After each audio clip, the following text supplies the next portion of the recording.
नमस्कार. माझं नाव मुक्ता मोहन बापट. माझ्या शाळेचं नाव परशुरामपंत अभ्यंकर प्राथमिक विद्या मंदिर रत्नागिरी. मी इयत्ता 3री मध्ये शिकते. माझ्या तुकडीचं नाव डॉक्टर होमी बाबा. बालपण जोडिले पुस्तकांना, तोडिले अनेक बंधनांना, न्याय मिळवून दिला बहुजनांना, निर्माण केले संविधान, घडले कारण लोकशाहीला, सलाम माझा या महामानवाला. हा महामानव म्हणजे कोण हे तुमच्या लक्षात आलंच असेल.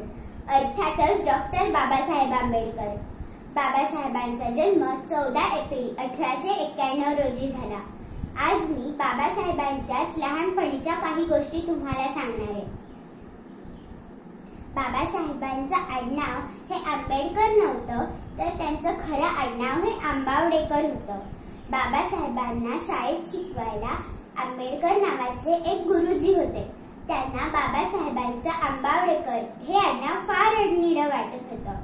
ते बाबासाहेबांना म्हणाले, अरे तुझं हे आडनाव बदलून तुला माझं आडनाव देऊया. आणि शाळेच्या नोंदीत त्यांनी तसा बदल केला. त्या दिवशीपासून बाबासाहेब आंबावडेकर हे बाबासाहेब आंबेडकर झाले. बाबासाहेब केवळ 6 वर्षांचे असताना त्यांच्या मातोश्रींचे म्हणजेच भीमाबाई यांचे निधन झाले. तेव्हापासून त्यांचा सांभाळ बाबासाहेबांच्या आत्या मीराबाईंनी केला. बाबासाहेबांना वाचनाची फार आवड होती. बाबासाहेबांचे वडील हे दागिने गहाण टाकून त्यातून येणाऱ्या पैशातून बाबासाहेबांसाठी अवांतर वाचनाची पुस्तके आणत. बाबासाहेबांचे वडील हे कबीरपंथी होते. कबीराच्या शिकवणीचा बाबासाहेबांवर फार मोठा परिणाम झाला होता. कबीर म्हणत, आधी तुम्ही माणूस बना, जो माणूसच बनला नाही तो महात्मा कसा बनेल.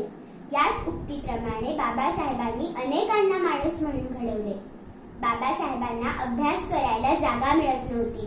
त्यामुळे ते रात्री 2 ते 5 या वेळेत रस्त्यावरच्या सरकारी दिव्यांखाली बसून अभ्यास करत असत.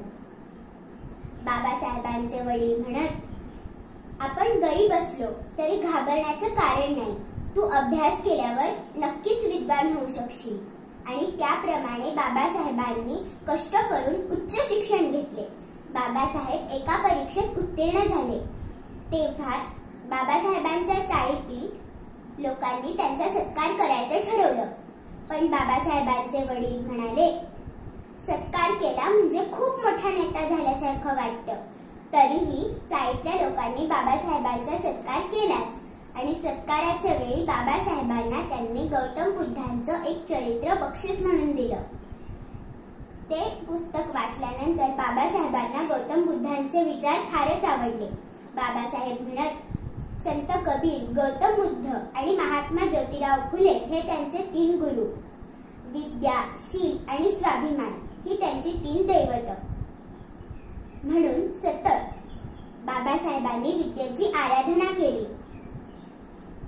कोणासमोरही हात न पसरता स्वतःच्या कष्टाने स्वतःचे पोट भरले आणि त्यांनी कधीही कोणाचीही फसवणूक केली नाही. अशा राज्यघटनेचे शिल्पकार असलेल्या डॉक्टर बाबासाहेब आंबेडकरांना माझे शतशः प्रणाम. जय हिंद, जय महाराष्ट्र. धन्यवाद.